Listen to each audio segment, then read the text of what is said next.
আসসালামু আলাইকুম প্রিয় দর্শক, আমার সামনে একটা ফ্যান দেখতেছেন, এটা এয়ারকুল জিএলএস। তো ঠিক আছে, বডিটা আপনার দেখাচ্ছি। এই যে এই বডি। তো আমার এই ফ্যানটার সমস্যাটা হয়েছে যে এটার আপনার কয়েল নষ্ট হয়ে গেছে। তো এই কয়েলটা রিপেয়ার করে আপনাদের আমি দেখাবো যে এই ফ্যানটা সহজে আপনারা কীভাবে কয়েলটা তৈরি করবেন। তো ভিডিওতে দেখাবো, ঠিক আছে। আজকে এটা আমি প্রথম পার্ট আপনাদের দেখিয়েছি। তারপরে আপনারা এটা কয়েল কিভাবে আপনারা তৈরি করবেন এ টু জেড বিস্তারিত আপনাদের আমি দেখাবো, যে এটা আপনারা সহজেই কিভাবে ঠিক করবেন, কয়েল তৈরি করবেন।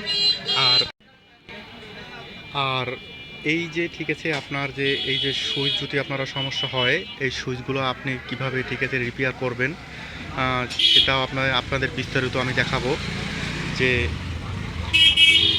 সুইচ কীভাবে রিপেয়ার করতে হয়। তো আমার এখানে আপনার আলাদা ঠিক আছে একটা নলেজ আসে, যে গাড়ি মানে মেইন রাস্তার পুরপারে দোকান, তো তার জন্য আলাদা একটা নলেজ আসে। তো তারপরে যে এই ফ্যানটা আপনারা সহজে যে ঠিক আছে কয়েলগুলো তৈরি করবেন, তো এটা বিস্তারিত আপনাদের আমি দেখাবো, যে এয়ারকুল জিএলএস ফ্যান টেবিল। তো